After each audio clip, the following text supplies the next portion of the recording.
경제 소식을 빠르고 친절하게 전달해 드립니다. 스타트 경제, 오늘은 이정환 한양대 경제금융학과 교수와 함께하겠습니다. 교수님, 어서 오십시오. 안녕하십니까. 자, 기존대로면은 이제 우리 시간으로 오늘 밤 정도에 최종談判에 나서지 않겠느냐 하는 예상들이 있었는데 트럼프 대통령이 전격적으로 발표를 한 내용입니다. 우리 무역협상 대표단과 만남을 갖겠다. 그리고 지금 백악관에 도착한 것으로 보이는데 이 자리에 어떤 의미를 갖습니까? 일단은 모든 협상은 고위직으로 가면 갈수록 물밑에서 협상이 많이 진행됐다라는 증거로 보실 수 있을 것 같고요. 그만큼 우리나라 합의가 조금 가까운 것이 아니냐라는 의견들은 많다. 일본적으로 고위급 대화까지 이루어지려 그러면 세부 사항들이 정리가 되지 않으면 어느 정도 합의가 되지 않으면 이런 어떻게 높은 고위직의 발언들은 또 크게 영향을 미칠 수가 있기 때문에 또 흔히 말하는 양국 간의 관계에도 영향을 미칠 수가 있기 때문에 조심스럽고 이런 것들을 막기 위해서 혹은 이미 어느 정도 좀 대화가 된 상태에서 간다라고는 말씀드릴 수 있을 것 같고요.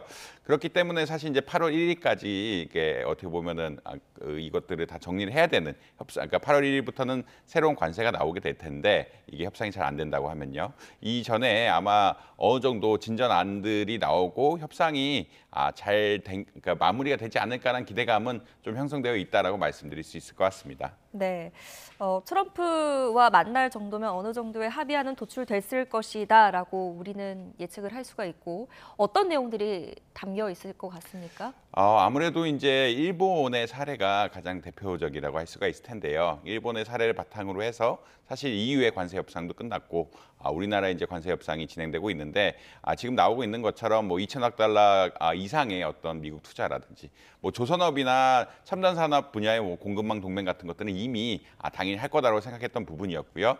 EU에서 에너지 장비, 그 에너지 수입 같은 이야기를 하면서 우리도 이러한 조항들이 들어가지 않을까라는 이야기들이 나오고 있습니다. 그리고 미국 빅테크들이 지속적으로 요구했던 것들은 이제 정밀 지도 데이터라든지 어떤 공급 흔히 말하는 망 사용료 부분 이런 부분들이었거든요. 네. 이런 부분 좀 들어갈 수 있지 않을까라고 생각을 하고 있고 우리는 이제 자동차 분야에 대해서 이제 관세를 조금 낮춰달라는 그런 견해 이제 흔히 또 이제 상호 관세율 자체를 낮춰달라는 견해가 아마 나오지 않을까라고 생각을 하고 있습니다. 근데 이제 마지막 부분 농축산물 부분에 대해서는 우리나라가 좀 양보할 수 없다는 입장이었기 때문에 이 부분은 조금 지켜봐야 되는 사항들이 아니냐 이렇게 말씀드릴 수 있을 것 같습니다. 네. 트럼프 미 대통령은 워낙 예측 불허의 인물로 꼽히기도 해서요. 이전에 일본과의 협상 단계에서도 보면 이 볼펜으로 쭉쭉 긋고 수치를 조정하는 모습들도 사진에 담겼었단 말이죠. 자, 오늘 만남에서 또 이렇게 트럼프 대통령이 무언가 더 강한 요구를 할 경우에 우리 측이 뭔가 결정을 할 수 있는 상황입니까? 사실 이게 전략적으로 좀 휩쓸려 간다라는 느낌들이 다들 있고요. 그런 사례가 대표적으로 베트남 같은 경우, 일본 같은 경우, 이유도 다 마찬가지였다고 생각을 하는데 베트남은 원래는 이제 관세율이 10%였는데 20%로 실제로 트럼프 대통령이 마지막에 바꾸면서 결정이 난 것이었고 일본 역시 투자액을 늘리고 이익금 분배 비중을 50%에서 90%로 바꿨다. 그 자리에서 이제 바꿨다는 이야기가 나오고 있을 정도로 한꺼번에 결정이 많이 됐다라고 보시면 될 것 같습니다. EU 역시 이제 대미 투자액 같은 것들의 금액을 늘리고 에너지 수입의 금액을 늘리면서 미국 측의 우호적인 협상을 했다라고 보실 수 있을 것 같은데 우리나라 역시 이것을 최대한 막고 어느 정도 수준을 정하는 수준이지 이게 한꺼번에 이제 협상 막판에서 한꺼번에 바꾸기는 조금 쉽지 않은 상황들. 우리나라가 요청을 해서 트럼프 대통령이 요구한 사항들, 1,000억 달러 늘리는 사항들이라든지 이렇게 단위 숫자를 바꾸는 이런 사항들을 요청하기는 쉽지 않은 이런 사항들인 건 맞는 것 같다. 그만큼 이제 일본이나 EU 협상들이 벤치마킹이 될 수가 있을 텐데 트럼프 대통령의 의도대로 많이 흘러갔다라는 그런 견해하에서 우리나라 협상도 좀 이해해야 되지 않는가 이렇게 말씀드릴 수 있을 것 같습니다. 네, 그러면 궁금해지는 게 기존에 이제 예정이 돼 있었던 오늘 밤에 있던 2+2 협상은 이루어지는 겁니까? 사실 이제 트럼프 대통령이 재가를 하면은 큰 이슈 없이 안 이루어질 가능성도 있고요. 왜냐하면 협상 종료고 2+2 회담이라는 게 추가적인 의미를 별로 가질 수가 없기 때문에 아마 그냥 개인적인 의견이긴 하지만 아마 오늘 트럼프 대통령이 흔히 말해서 이제 이 안에 대해서 최종적으로 승인을 한다라고 하면은 2+2 회의가 또 추가적으로 이루어질 필요는 없거나 아니면 이루어진다 할지라도 이제 어떻게 보면 형식적인 회의, 흔히 말하는 미래의 워크플로우를 정하는 회의라고 아마 이해하시면 될 것 같습니다. 예. 네, 알겠습니다. 일단은 우리나라 무역협상단이 백악관에 도착했다는 소식까지는 들어온 상황이고요. 만났는지는 아직 확인이 되지 않지만 추가적으로 저희가 확인이 되면 다시 한번 전해드리도록 하겠습니다. 자, 자, 상황이 쉽지가 않다 보니까 지금 민관 총력전이 이루어지고 있는 것 같습니다. 한화 김동관 부회장, 삼성전자 이재용 회장에 이어서 현대차 그룹의 정의선 회장까지 그 옆에서 이제 대규모 투자 계획을 밝히기도 했는데 이런 것들이 뭐 도움이 되겠습니까? 어떻게 보세요? 이제 상황이 쉽지 않다는 것은 그냥 우리나라하고 일본하고 비교를 해보는 건데 우리나라나 일본이나 미국이 가장 중요하게 생각하는 무역 적자. 그러니까 미국 입장에서는 무역 적자고 우리나라 입장에서 무역 흑자 규모가 거의 비슷합니다. 거의 비슷한 상황에서 일본은 굉장히 적극적으로 많은 투자를 한다라고 이야기했고 쌀개변까지 좀 하겠다라는 죄송합니다. 이야기를 하면서 어떻게 보면 협상을 조금 굉장히 미국 쪽에 우호적인 조건으로 나갔거든요. 근데 우리나라는 아무래도 일본에 비해서 자본시장 규모라든지 이런 것들이 좀 작고 이제 투자 여력 같은 것들이 좀 부족하다 보니까 그리고 쌀 개방에 대해서는 우리나라 쿼터 조정 같은 것들이 일본보다 훨씬 어렵고 뭐 이런 이슈들이 있으면서 우리나라가 어떻게 보면은 미국에 대해서 어떻게 해줄 수 있는 것들, 줄 수 있는 것들이 폭이 좀 작기 때문에 협상의 난항이 계속 되어 있다라고 아마 이해하시면 될 것 같고요. 근데 그렇기 때문에 이제 기업들도 나가가지고 적극적으로 투자하는 방안들, 투자를 늘리는 방안들을 이야기하고 이 투자를 늘리는 방안들이 바로바로 또 그 정부의 안에 반영이 돼야 되거든요. 삼성이 어느 정도 늘렸기 때문에 우리나라가 이 어떻게 보면은 예를 들어 2천억 달러 이상의 투자를 하는 데 있어서 추가로 금액이 이 정도 된다라고 이런 사실들을 반영을 해야 되기 때문에 대기업 총수들도 적극적으로 나서면서 투자 계획들, 투자를 늘릴 계획들 같은 것들도 빠르게 반영시키고 있다라고 아마 이해하시면 될 것 같습니다. 예. 결국은 일본하고 우리가 이제 사실 경제 규모는 차이는 나지만 미국에 대해서 무역 흑자 규모는 거의 비슷하다. 이런 관점에서 보자라고 하면은 미국에 요구하는 것들이 사실은 일본 수준을 요구할 가능성이 굉장히 높고 그렇지만 이제 여러 가지 상황상 기업의 투자라든지 자본시장의 투자 같은 것들이 좀 부족할 수밖에 없고 농수산물 시장에 또 내주기 힘든 상황이기 때문에 네. 다른 것을 좀 메꿔줘야 되는 상황들이고 이렇기 때문에 대기업 총수들이라든지 다른 분야에 가서 적극적인 투자 계획 혹은 투자 가능성에 대해서 계속적으로 논의를 하고 있다라고 이해하시면 될 것 같습니다. 예. 미국 상황과 관련해서 또 들어온 소식이 있어서 잠깐 전해드리겠습니다. 대통령실이 밝힌 내용인데요. 한국의 무역협상 대표단이 도널드 트럼프 미국 대통령과 만나는 것과 관련해서 이 면담 결과에 따라서 긴급 브리핑이 있을 수 있다라고 밝혔습니다. 이규현 대통령실 홍보소통수석은 오늘 아침에 공지를 해서 트럼프 대통령이 우리 협상 대표단과 만난다면서 이처럼 전했습니다. 자, 지금 뭐 굉장히 중요한 내용이 오갈 수 있다라고 우리 교수님께서도 말씀을 해주고 계신데 이 결과에 따라서 대통령실에 긴급 브리핑이 있을 수도 있다라는 내용이 현재 전해지고 있습니다. 아직 뭐 공식적으로 만났다까지는 얘기가 전해지진 않은 상황이고요. 오늘 만날 것이다라고 하면서 이 만남의 결과에 따라서 긴급 브리핑이 있을 수 있다라고 했습니다. 자, 앞서서 이제 또 밝힌 내용들 보면 뭐 조선업이 키가 될 것이다라는 얘기들도 있었고 또 어제 추가로 2차 전지, 뭐 반도체, 바이오 이런 것들도 협상 테이블에 올라갈 수 있다라는 얘기가 있었는데 구체적으로 어떻게 좀 얘기가 오가겠습니까?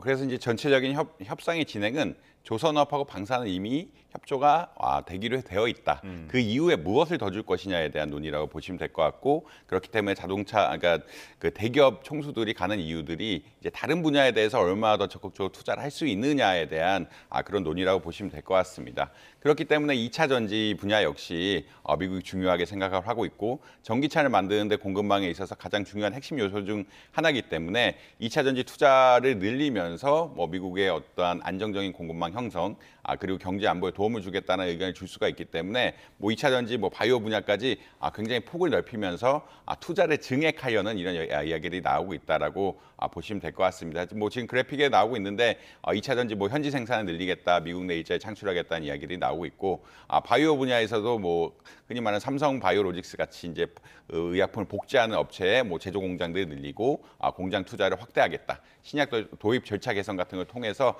적극적으로 미국의 어떤 약품들을 받아들이겠다는 의견들이 나오고 있으면서 결국은 이제 줄 것들을 늘리는 이런 상황들이다. 그리고 이제 좀 아까 말씀드린 것처럼 조선이나 이제 방산이 좀 안 나오는 것은 그것은 이미 어느 정도 적극적으로 협조할 것이라고 되어 있는 상태이기 때문에 나머지 분야들에 대해서 집중적으로 논의가 되고 있다라고 이해하시면 될 것 같습니다. 네.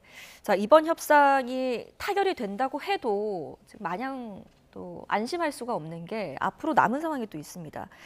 반도체, 의약품 등에 대해서 품목 관세 추가로 발표하겠다 이렇게 지금 벼르고 있어서 이 부분에 대해서도 걱정이 안 될 수가 없거든요.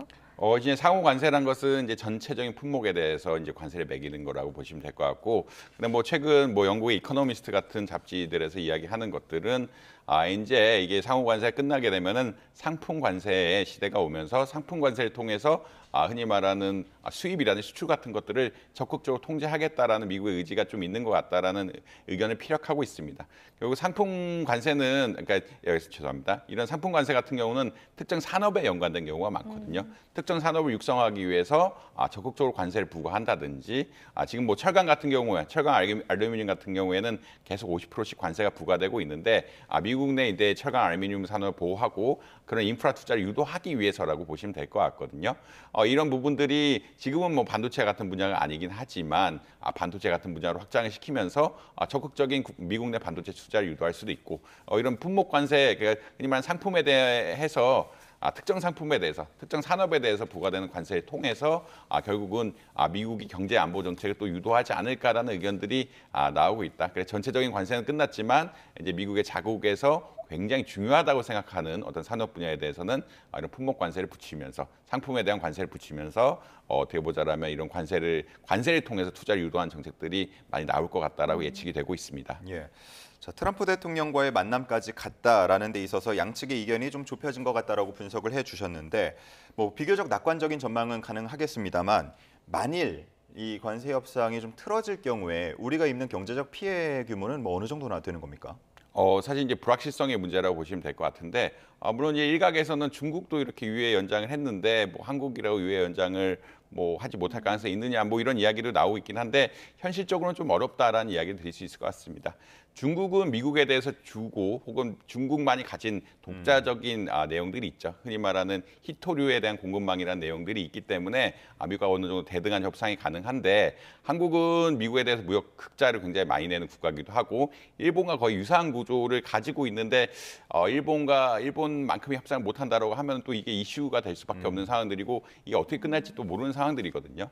그렇다는 이야기는 한국만 고관세를 부과받게 되고 이 고관세를 부과받게 되는 것 자체가 이제 우리나라 수출에 영향을 주는 이제 부정적인 요인이 하나가 있을 거고 두 번째는 이게 또 한 번은 바꾸려고 노력을 할 텐데 이 불확실성 같은 것들이 커지면서 이 불확실성이 커진다는 이야기는 어떤 거냐면 경제 정책, 투자 정책이라든지 미국의 투자를 했던 계획들도 또 틀어질 수 있는 이런 상황들이기 때문에 투자 자체에 문제를 일으킬 수 있는 상황들이라 뭐 특히나 금융시장을 중심으로 자본시장을 중심으로 커나큰 혼동이 있을 수는 있다 이런 말씀 드릴 수 있을 것 같습니다. 결국은 우리나라랑 비슷하다고 생각할 수 있는 일본이 합의를 했고 우리나라 합의를 못했고 그리고 우리나라가 중국과 같은 포지션이 아니기 때문에 중국같이 어떻게 보면 대등한 협상을 할 수 있는 포지션이 아니기 때문에 미래에 대한 불확실성이 커지게 되고 직접적인 타격을 입을 수밖에 없는 상황들이라 금융시장 중심, 자본시장을 중심으로 좀 피해를 입을 수도 있는 이런 상황이다. 그리고 실물 경제에도 부정적인 영향을 미칠 수밖에 없다. 이런 말씀 드릴 수 있을 것 같습니다. 예, 지금 뭐 코스피 같은 경우 4년 만에 최고치를 경신할 정도로 굉장히 많은 관심이 쏠리고 있는데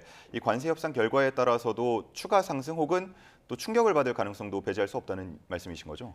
아무래도 충격의 부정적인 효과가 클 수 있다는 말씀이겠고요. 그러니까 결국은 일본도 잘 합의를 했는데 우리가 잘 합의를 못한다. 그리고 우리가 합의를 어떻게 끝나야 될지가 잘 안 보이네. 그리고 굉장히 지금 열흘 동안 많은 것을 주고 있다라는 메시지를 계속 보내는데 얼마나 더 많은 것을 줄 수 있는지에 대해서 또 이것도 분석을 해보고 이런 것들이 잘 정리가 돼야 어떻게 보면 협상이 마무리될 수 있는 이런 상황들인데 그런 것 자체가 좀 쉽지 않을 수가 있기 때문에 그러니까 열흘 동안 굉장히 많은 노력을 했고 굉장히 많은 지금 뭐 뉴스에 나오는 내역들도 뭐 2천억에서 2천억 달러, 3천억 달러, 4천억 달러 굉장히 큰 플랜을 가지고 가고 있다라고 이야기했는데 그것보다 뭘 더 큰 걸 요구할 가능성이 있기 때문에 특히나 뭐 이런 것들이 얼마나 트럼프 행정부에서 요구하는 것들이 더 확장될 수 있는지에도 불확실성이 있기 때문에 금융시장은 좀 타격을 자본시장을 중심으로 한 뭐 이런 데는 좀 타격을 입을 수도 있다 이런 말씀 드릴 수 있을 것 같습니다. 네, 알겠습니다. 저 다음 주제로 넘어가겠습니다. 자, 미 연준이 트럼프 압박에도 불구하고 어김없이 기준금리를 동결했습니다. 이번에는 또 배경을 어떻게 보세요? 사실 이제 이번에 기준금리 동결은 거의 예측한 상황이었고요. 뭐 전문가들이라든지 뭐 이런 흔히 말하는 지수를 통해서 분석한 결과들 보면은 뭐 97~98% 이상 이번엔 동결이다라고 예측을 하고 있었습니다. 그 근거에는 인플레이션율이 조금 상승하는 추세로 바꿨다. 이런 게 가장 근본적이라고 이야기할 수 있겠고요. 대신에 이제 실업률 같은 부분은 지속적으로 안정적인 추세. 그러니까 실업률이 나빠지게 되면은 금리를 낮출 수 있는 명분 같은 것들, 경제 전망이 나빠지면서 금리를 낮출 수 있는 명분 같은 것들이 생기게 되는데 실업률 역시 괜찮다. 이런 두 가지 상황이 맞물리면서 이번에는 금리를 내리지 않지 않을까라는 의견들이 많았고, 특히나 연준이 이제 향후 나오는 인플레이션율들을 추적을 하면서 이런 것을 바탕으로 해서 내리지 않을까, 그러니까 내리지 않을까. 이번에는 동결을 하고 내리지 않을까라는 의견들이 좀 나왔다라고 보시면 될 것 같습니다.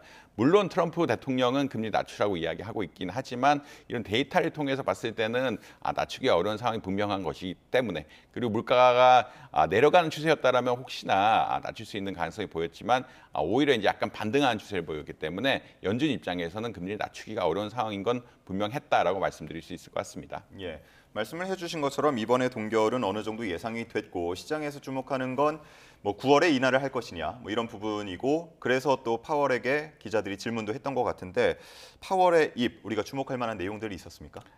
일단은 그러니까 연준 의사로기단 파월 의장의 의견은 사실 이제 9월 인하에 대한 기대감을 좀 약간 꺾는 그런 의견이라고 보시면 될 것 같고요. 지금 이제 아까 확률에 대해서 이야기했는데 여러 가지 서베이라든지 지수를 통해서 본 9월의 금리 인하 확률들 보면은 60%대에서 뭐 40%까지 내려온 이런 상황들이다라고 이해하시면 될 것 같습니다.